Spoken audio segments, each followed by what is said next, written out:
It is what it is. So good morning and welcome. Another week with the Annie and Mindy show, and we are so happy that you're here.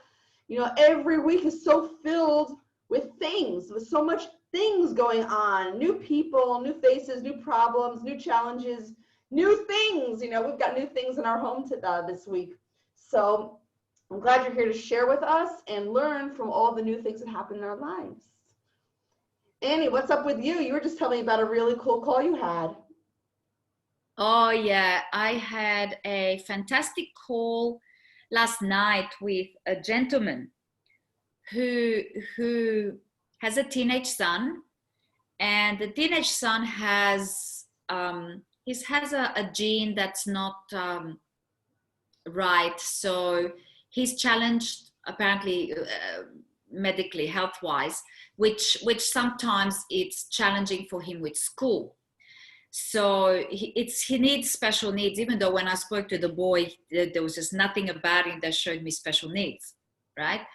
However, I don't know what that's like. So the father just goes, I just want my son to be happy, because it breaks my heart to see him sad and he's shaking, and the school is putting so much pressure on him. And from their perspective, it's about for the school to have the ratings high, they expect the students to have a certain Grades, certain grades. I was looking for the word. Bit slow today for the grades, and it's they feel, and the boy feels that this is not about him. This is just about the school to make their money. It's a private school, so they pay a lot of money, and to always have the right, statistics. So the boy that's actually. what schools are for. You know, schools are for pumping out people who have knowledge. You know, that's what they're made for. Let's pump out little soldiers who have the same knowledge, same expectations, same lines. You know, and this is it. This is the norm. So be in the norm and don't be outside of the norm. And then you're compared to other people who have nothing to do with you. You know, because they're just the same age or they live in the same neighborhood, which is a coincidence and not really a real thing. So yeah, Yeah. schools are filled with all sorts of expectations. And you know, parents, because of that, parents are growing up in this area as well. You know, what did I do in school? How did I think about school? What does school mean for me? And then there's all sorts of expectations that parents put on, you know, their kids. I remember growing up, you know, getting report cards. It was always a big thing. You know, I got good grades, my sister did not. You know, my sister was in a lot of trouble, a lot of years because of bad grades. You know, what does that mean about her? So I really get the story that you're telling about this kid who has special needs, but he's in a school that the school doesn't care about him. All they care about is, you know, staying within some sort of normal range. Well, that's that. And then the other thing is, it's that they oh, it just skipped my mind now. They don't even know. Yeah, they don't even know the dreams that this young man has. So when the father told me, I went, what? And he said, oh, he wants to have a business and he wants to have a hospital to take care of other people that are ill. How old is this kid? 15. 15. Wow, what a big dream. What big aspirations. Right? So I call this a BHAG, a big, hairy, audacious goal. So, and I said to him, I said, I'm not sure what happens in school, but I can tell you from what I heard, I said, you're a very courageous young man. I said, to be able to stand up for what you want at this age, I said, it's great. With all the pressures that you have from everybody around, you still know who you are. And I said, and your health will get better when you get to a point of being happy and healthy. I said, because sometimes health, you know, a lot of people have pain in their body because something is not 100% emotionally or mentally. I said, if you go to the new school, yeah, you go emotionally, that's right. You go to a new school and you're going to be with your friends from the neighborhood. I said, as long as you keep studying, and then you're going to get that that fantastic hospital. So you didn't even say that you want to work in a hospital, you want to own the hospital. I said, darling, I said, you're an entrepreneur already. I said, so, and let me tell you, entrepreneurs, they have big problems. I said, and you know why? I said, because they can handle it. I said, you can handle it. Amazing. And the father sent me a text today, and he said he threw himself at him and hugged him at the end of the call. That's And amazing. right? So it's wonderful. And at the same time, I told the father, now the son is going to get some coaching from a specialist who deals with teenagers, and she also helps them study. So it's almost like a tutor coach, right? And I said to him, I said, well, his son is going to be doing that, and he is open to doing it. So he said yes. When I asked him, I introduced him to the girl, and I said what she does and why she's good at it. I don't know. I just from what she said to me, and I've had this feeling about her, right? And then I said to her father, well, okay, but he's going to do that work now. You've got to do the work too. That is so important, Annie. The point of, the parents who have the expectations on the children, on anything. It doesn't have to be just school, but here we're talking about school, which is like a big major issue in most families, school. But any kind of expectation you have of your child or your spouse or your friend or your parents, it has really nothing to do with them. It really has to do with you. So when you want a good relationship, and you're the relationship coach, you're the relationship expert. But when you really want a good relationship, it's not really talking about them, what they need to do and what they're not doing, what they should do, how they acted. It's really about us. What triggers is it pumping in us? What charges are coming up in that interaction for us? Because the charge is here, and anyone can react, or anyone can act in any sort of way. The question is, what kind of reaction do we have when something happens? So it's so great that this kid is 15, that his father is willing, and I'm sure he came into the conversation, Annie, fix my kid, right? But, that's the problem. Fix my kid. I want him to get good grades in school. I don't want him to move. He's in a good school. What, is going to go to a neighborhood school? What does that mean for me? Or what does it say about me as a parent? But then you stop him and you say, whoa, okay, your kid's great. Your kid, he's got dreams and goals, and he's great, and he's courageous. What about you? What's it triggering for you? Yeah. And then a whole different conversation comes up. Yeah. And he did say to me that, like the parenting ways of the husband and wife are very different. And I said, well, that already creates an extra stress on the child, because he sees the debate and he loves both parents, but one parent is for, the other parent's against. So this kid is like between the nail and the hammer, right? It's like this, right? So I said to him, I said, you've got to do the work, because clearly there's things that are coming up for you. And I mean, I'd love to also speak to the mother to see what's coming up for her. I mean, these are good people. They're good people, they're working hard, and they building a life, and they want to give the best to their children. However, their own upbringing pops up because that's what they learned. So it would be great for them to connect to themselves and actually really feel, what was it like for you? So why do you want your child that you love so much to experience the same emotions, right? So, and if I'd say, do you really want them to feel the pain? They're going to say, of course not. Okay, so what are you going to do about it, right? Yeah. So what are you going to do different, Yeah. Putting them in the same template, the same stencil template of what we had as kids. And sometimes there are things in our lives that were not so great, So why put them in the same place? We've had a discussion about this before, the education system is not really a great system for growth, for personal well-being, It was interesting that said, I'm going to go back to your conversation, what you were saying to me before, which I think is a really super brilliant point, is that you ask parents, we're talking about a parent, but again, it's for any kind of relationship. You say, okay, what do you want for this person? What do you want for your son? And then the answers you get are really technical. I want him to have good grades. I want him to, I want him to go to school. I want him to adjust. I want him to be healthy. I want him to, have a lot of friends, all this sort of stuff. When you say, okay, no, but what do you want for him as a part? You said it emotionally. Then he said, I want him to be happy. And then I sort of said, and what does that look like? Wow. It was like, but check that out before even what it looks like. I want him to be happy. Sit with that for a second.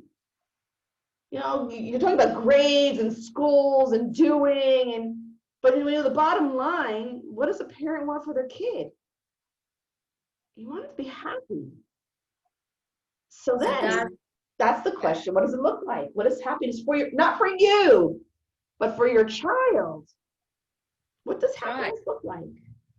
And then it was like, well, but if he goes to another school, then he's going to get lazy. And I said, and so what if he will? He wants to build a hospital. And then I said to him, I said, can I share a story with you? He said, yes. So I told him the story of my son. How he was in grade 5 and I get the call from the school. I never had a complaint from school from the day when he went in prep. He's such a good kid. This all of a sudden, new teacher, my son is trouble. And I'm going, I know my kid. So I said, all right, talk to me. Oh, he doesn't pay attention. He zones out. He's this, he's that, the other. Interesting, a year later, I noticed the zoning out, took him to a doctor. My son was having epileptic fits, but not the big ones where you physically can see it. He was having 200 a day. Oh my goodness. In, out, in, out, in, out, in, out, but they're short. Yeah. Right? So then when we'd have, if he was tired or maybe stressed or whatever it was, then he would have a bigger one, and then he would just go, and you could go like this, nobody home. Wow. Right? And that's what made me realize something was wrong, because I was yelling at him for doing the homework, and because he was just sitting there and he was just staring, and I thought, okay, he's not looking at me. I said, look at me, Julian, look at me. And he wasn't looking. Then I kind of looked at him and I went like this, nothing moved. I said, oh my God. And that's when I went to the doctor, and like, I didn't, I felt bad for a moment, and then I got on, because I know some parents would go, oh my God, you know what? I didn't know any better. Now I do. I don't do it anymore. I pay attention and I recognize when he's tired and whatever else, but he was taking medication for years, right? And I just wish I would have known that earlier, to tell the teacher, hey, it could be something else. Have you considered, you just want your kids to shut up and sit there just so you can get through your damn curriculum? I'm very passionate about this, in case you haven't noticed. Sure. And then we told the teachers, so all the teachers knew, and then in high school, he actually had a couple of really big, where they found him in the bathrooms on the floor, out. Oh my God. How scary is that? Concrete, and that's the phone call you don't want to get. Yeah. Right. So, we don't know what happens to these kids and all these pressures that they have on them to constantly put out for everybody else, not for themselves. Because if they want to study, they'll study, because they're academics. The majority of kids are creatives. Yeah. I believe, right? A big article I was watching this week. As a matter of fact, I can post here the video of, what's his name? Sir Ken Robinson? Is his name an English guy? Excuse me? He passed away. He passed away. Oh, I didn't know that. I didn't know that. Brilliant man. He comes from the education system and spoke all his adult life about the education system. And I was watching a video of his last week, it was actually, on how school suppresses creativity systematically.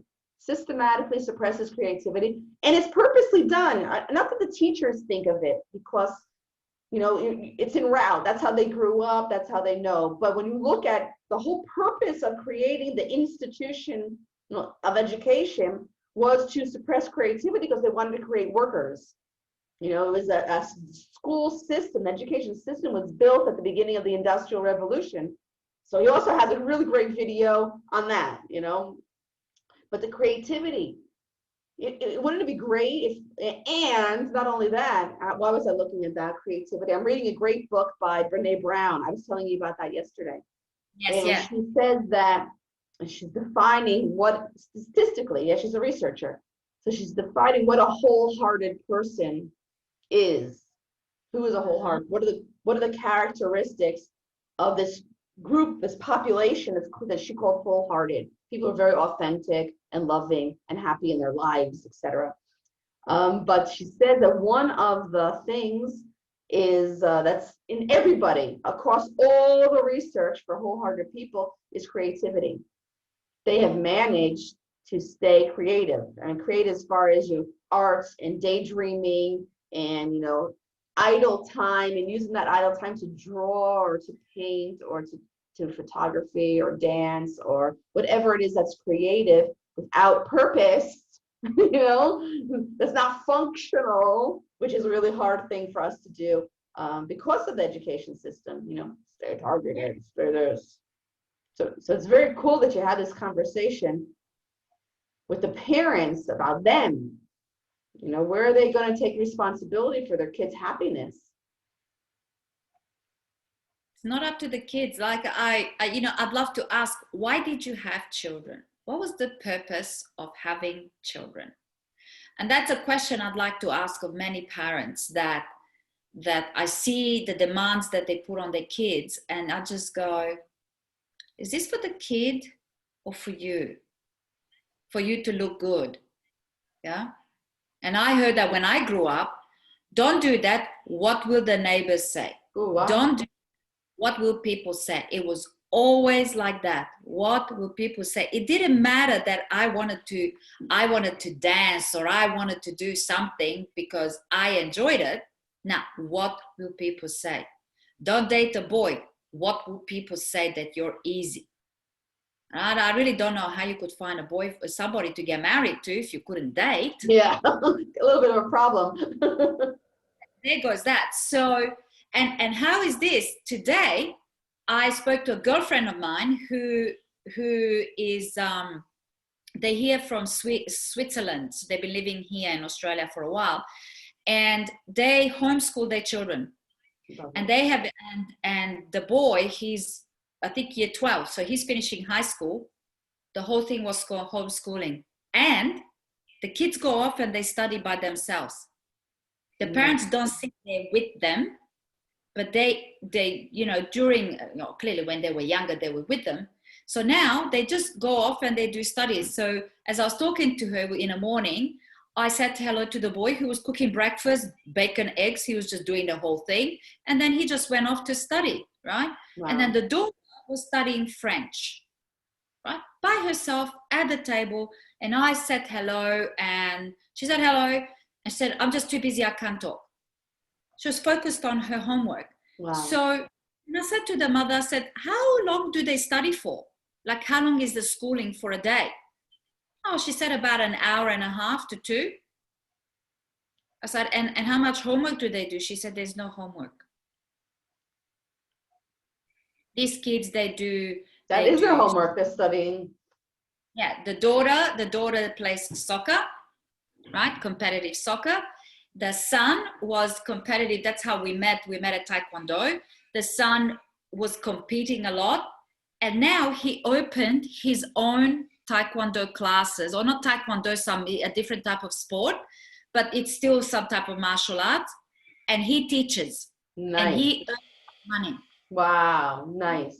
17 or 18 years old, right? So it's really interesting to see what's possible. My niece knows more about history and about world leaders than I do. She tells me about it. She's homeschooled. She's 12. She knows about recycling. She knows about environmentally free. She gets upset. She won't eat Nutella because it has palm oil in it. And she won't drink with a straw. She drinks with a metal straw, or she drinks from the cup. She's 12. Nice. Yeah, so it's really interesting how you've got the norm and then you got that the abnormal. Yeah. You know? Like as Haveka says, normal is boring. Normal is boring. That is true. But I want to say something for parents, anyone who's listening who says, oh my God, then what, all my belief system, I'm going to give up on all my belief systems so that my child can be free and easy and creative. No, that's not what we're talking about. We're not talking, being a parent, you have parent guidelines, do what you do, your values, you have to be supportive of your own values as well as understand what the child's values are, or anyone in that relationship. So it's a conversation that starts from inside. Who am I and what do I want? And who is the person from next to me? Who are they and what do they want? What are my values? What are their values? And coming up together with a dialogue that supports both of you. It's not one or the other, his way or my way. It's a whole way of communicating that says, okay, understand me first, my wants, my desires, what makes me happy. I'll listen and understand you, your desires, your wants, your values, what makes you happy. And I want to support you. Yeah, in a way that I can, as far as my person, you support me. And sometimes there's going to be a discussion about how do we do that in a way that makes everybody happy.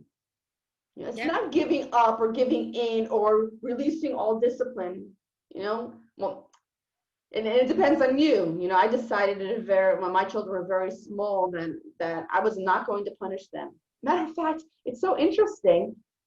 My daughter was doing something this week. My daughter is old. She's 23, so she's not a small child anymore. But she was doing something, and we were talking, and I don't know, we were talking about punishment, and a third party. She said that someone else and someone was being punished. And I was like, wow, no, that's not it. You have to say that there are consequences to your actions. So my mother comes in, this is 3 generations here. And so, no, there's just consequences to your actions. What are the consequences? They're natural consequences. So my mother says, yeah, the consequences of your actions is that you're going to get punished. So I started laughing. Because, I decided no, and my kids are my kids are really well adjusted and they're happy and they're independent. There's ups and downs. They're not emotionally like this. They're emotionally normal, ups and downs. But, I didn't punish them. I didn't send them to their room. I didn't hit them. I didn't disallow them to do things. But they were definitely rules. Things had to be done, and they had responsibilities, and they had to stick with them. And if they did not do that, there was a big discussion about it. What went on for you? What happened there? Why didn't that happen? Why it's important for me that you come home at a certain hour? But if they didn't come home for a certain hour, which was rare, that's really interesting. There was never this threat of punishment, but they followed the rules. And it was really super rare that they did something that they knew that would be upsetting, or that it's not something that we do. And yeah, I don't know why I talked about that. So it's not a matter of, you versus them. It's creating an environment that makes everybody happy. Yeah. Well, when you're saying that, I just go, we didn't really punish Julian. Once in a blue moon, we took a toy away, or I think maybe twice we sent him to the room, and we were sitting there going, why are we doing that? So sometimes we just said, I'm not going to talk to you right now. I'm too upset. Oh, he couldn't handle that one. Right. And I don't think we punished him much, and he gets away with a lot, but we always talk to him and we asked him questions. And, a lot of people don't give kids the benefit of the doubt, and they don't give them credit on how much they know and how perceptive they are of stuff, right? So I'm very grateful that we did that as parents. Chris and I, we were parenting the same way, and we taught him to make his own decisions. and we would always give him two options. It's this or this, you pick. Sit there and he would ponder and ponder and ponder and then go that. Even when we used to go to the shopping center and we would go to his like Kmart, which is his favorite shop, and we would go straight to the toy section, and he was into Lego and all that kind of stuff, and then he would sit there and he said, as we said, okay, well, there's this one and then there's this one. This one is this much, and these two are the same price as that one. So which one do you want? So we leave you to it and you think about it. So we just sat there and we just let him, and he would sit there and go, it was so cute. He was so cute. And then he would go, I get that one. And I go, you don't want the two? No, they're too small. And he would actually give a logical explanation. Like, this one has 5 new extra guns in it.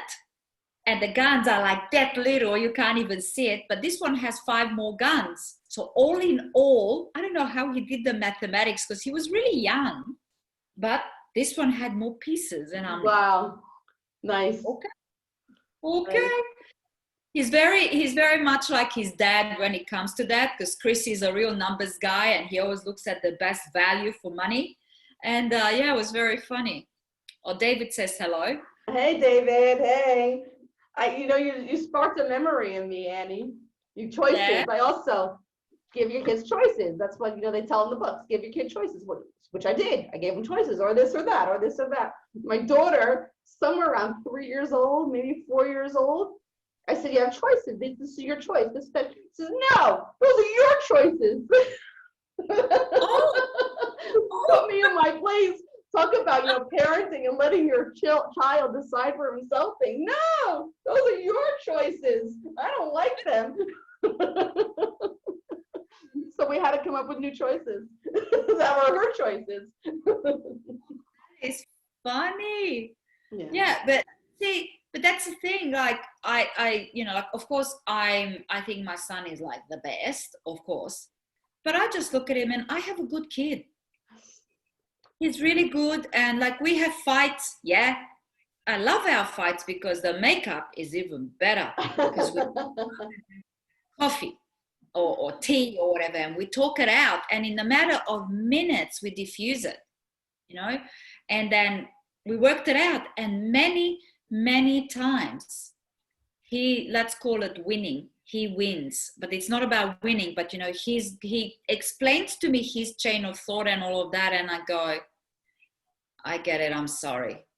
Yeah. I said I jumped ahead without actually really asking your questions. So he's teaching me to be even more present and more connected as a parent to him, and also as a human being. I mean, he's a giant.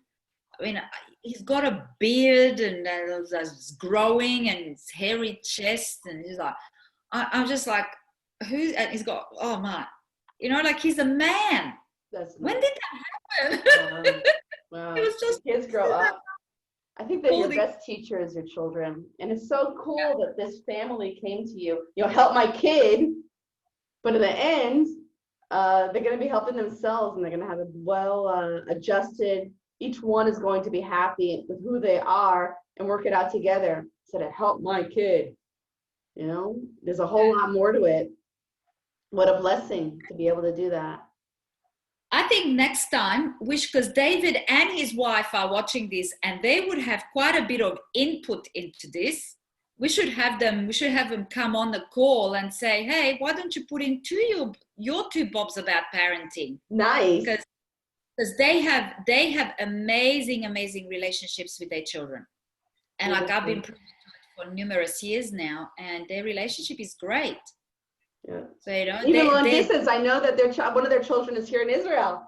Yeah. Yeah, she is. So, but they're talking all the time and they're connecting, and they always have time for their children. Doesn't matter how busy they are. Their son. When I look at their son, I see my son. Stay wow. Crazy and frizzy hair and all that, and walks in. Hey, at this age, But he's there, he hangs with his parents and he goes, oh, check this out, check this out. You know, he buys a t-shirt, goes, check, let me see, let me show you my t-shirt, you know, t-shirts, entrepreneurial, you know. Fantastic. And I thought, yes, David, I'm talking about you. I'm talking about you. How much more time do we have? I think that's it, sweetie. Oh, it is. I was going to say, David, dial in, say hello. At a time, next time. Next time, we'll give them a call, see if they want to join us next week. Same time, same place. Yeah. So for those of you that watched, and if this is an interesting subject, why don't you share with us your point of view on parenting and you know, relationships between partners and how they parent together, and have you found what works for you? You know, as you are on the same playing field or you're different. Yeah, David goes number. We're done, David, today. So, but we'll invite you for next week. How about that? Yay. Yeah. So yeah, do share with us your point of views and in the comments box below, and let's start some good communication and a nice thread about parenting and expectations of our children. Beautiful. Should have them. Fantastic. Great question. Big question. So looking forward to getting your comments on that. Yeah, that's right. No. So this is Annie Callis here from Melbourne, Australia, and Mindy Stern from near Tel Aviv, Israel. See you guys next week. Thanks for being with us. And this is the Annie and Mindy show. We're talking about all things life. All things life. Yeah, baby. Bye. Bye.